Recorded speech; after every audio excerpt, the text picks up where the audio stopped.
to Tidbits and Talks with Tammy. Today is a tidbitting kind of a day. So, tidbitting is all about giving juicy bits, morsels of great information. Today's tidbitting tidbit is going to be all about Mother's Day. Happy Mother's Day to you mothers and you mothering people. Did you know that Mother's Day was started by a woman who never even had children? On top of all of that, she also wasn't even a mothering type of individual. She was known and described as eccentric, stubborn, unreasonable, and ego-driven. Now, before you get too far ahead of the game and feel sorry for her, she also had her unique terms to describe people as well. She described them, mostly the merchants and salespeople, as schemers, profiteers, charlatans, bandits, pirates, and racketeers. Told you today was going to be juicy. I mean, how can it be dull when there are racketeers involved? Anywho, let's get back to the information part of this segment. Mother's Day was started in the early 20th century in the United States by Anna Jarvis, who led this movement to commemorate mothers because her mother frequently expressed a desire to have this kind of a holiday established. After Anna's mother died, she founded this holiday to honor her beloved mother. Aww, doesn't that just sound so lovely? I know you're saying stop with all the gushy part and get to the pirating part of the story. Well, as you know, it never goes as we planned. Whenever we have a great idea and then feel like people are taking it over differently from the way we planned, then it's not great anymore, is it? This is exactly what happened with Anna. She felt that this day should really be about people expressing their love, their admiration, and their honor with meaningful expressions such as hugs, kisses, and letters, and not just with goods and services that showed how much you could afford to spend on someone. Now, as we all know, everything is not as cut and as dry as it first appears. It's not all good, it's not all bad, hence how gray was invented. Okay, not really, but you get the point. So back to the white of the situation. Well, there are white carnations involved, so I did have a tie-in. The first official Mother's Day event was held on May 10th, 1908 at the church where Anna's mother taught Sunday school in Grafton, West Virginia. Anna didn't even attend that event. Remember I told you people said her personality was a bit But don't worry, she sent 500 white carnations. I told you there was going to be a tie-in with white. Anyway, as with everything, there was time involved for the official establishment of this day, and it took 6 years. So 6 years later, Mother's Day was officially established in 1914. Anna declared the white carnation as the official flower of Mother's Day because that was her mother's favorite flower. Anna urged sons and daughters to visit their mothers, or at the very least, to write home on Mother's Day. So initially, we're all still happy, things are going along nicely, and Anna worked with the floral industry to even help raise the Mother's Day profile. But by 1920, things now took a lean towards the dark side.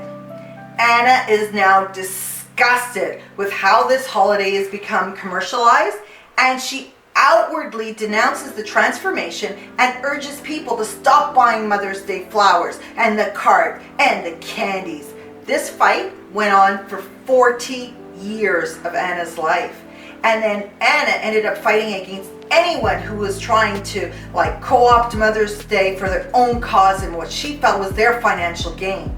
She spent a lot of her life promoting her founding vision for her point of the day, and she also felt that she was fighting the schemers and those profiteers, which we refer to them as the floral confectionery and greeting card industry. Anna would go around to different candy stores and she would tell them that I am the founder of Mother's Day and I demand that all of this activity cease and that it's not intended for your source and your commercial profit. She also went door to door asking people to sign a petition to rescind this holiday, and she filed many lawsuits with many different people and spent all of her money, actually most of her money, battling legal fees and different people. So Anna even unsuccessfully lobbied the government to remove it from the calendar. I told you this was a period of dark and bleak days. So, of course, as we all know, and we are now in the midst of our own Mother's Day celebrations, Anna didn't win the fight. So Mother's Day was not removed from the calendar.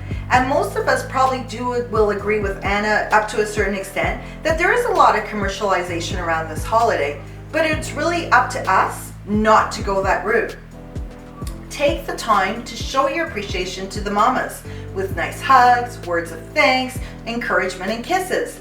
Everyone really deserves to feel special on any day that has been set aside to honor them, so really take the time and add your you to the occasion. So although Mother's Day is not a federal holiday, it is a day that has been set aside to celebrate motherhood. Aspects of Mother's Day celebrations have also spread worldwide, and sometimes they've been mingled with their local traditions. So in the US and in Canada, Mother's Day is held on the second Sunday of May. This year, Mother's Day falls on Sunday, May 10th, 2020. In the UK, the date changes every year as well, but they established their mothering, they call it Mothering Sunday, and it was first as a church tradition. The date changes every year, like I said, and it takes place 3 weeks before Easter on the fourth Sunday of Lent.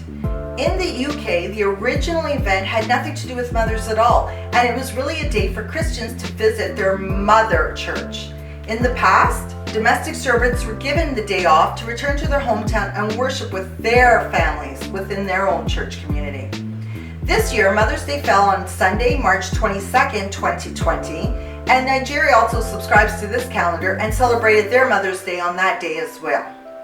Now for some rapid fire statistics about Mother's Day. There is an International Mother's Day established. It's not a public holiday, but it does take place on the second Sunday in May. For most countries such as USA, Canada, most European countries, Australia, New Zealand, India, China, Japan, the Philippines, South Africa. Most of those countries celebrate on the second Sunday in May. Most Arab countries, however, celebrate Mother's Day on March 21st, which is the vernal equinox.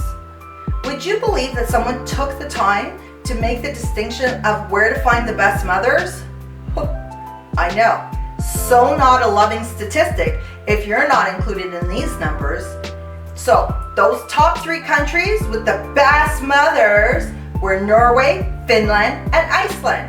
But that's only as of May 1st, 2019. So I guess there's always time for the other mothers in the other countries to step up their mothering game. In Thailand, Mother's Day is always celebrated in August on the birthday of the current Queen Sirikit. In Ethiopia, they have a multi-day celebration honoring motherhood as their alternative way of observing Mother's Day, where families gather each fall to sing songs and eat a large feast as part of Entrosht. Millennial mothers are mothers who were born between 1978 and 1994, and those moms are like 1 in 5, and they make up more or less 9 million people. According to Hallmark, we give roughly 141 million Mother's Day cards each year. Were you counted in the number? I know. This year, the total may be a little bit different because most of the world, as you know, has been spending time recently in quarantine, and so we probably haven't had a chance to get to the store and buy a Hallmark card. It wasn't as easy to do this year as in years past. Last year, the National Retail Federation estimated that Americans would spend about $20 billion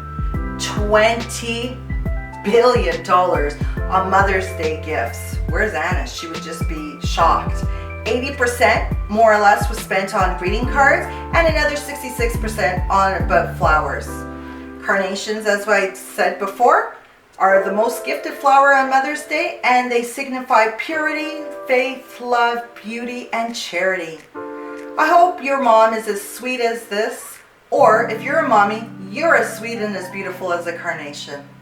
So more phone calls are made on Mother's Day than any other day of the year. These holiday chats with moms often cause phone traffic to spike up by as much as 37%. So, hope you enjoyed today's tidbits all about Mother's Day. The Mother Day tidbitting quote for today is that a mother's hug lasts long after she lets go, and there is nothing as sincere as a mother's kiss. I wish all of you mommies, and I'm sure you know by now I'm including all the mummying types in my greeting, a celebration filled with love, hugs, and kisses in honor of all the joy, delight, and magnificent contributions that you present to this world. Most enjoyment to all of you with your Mother's Day celebrations. Ta-ta for now!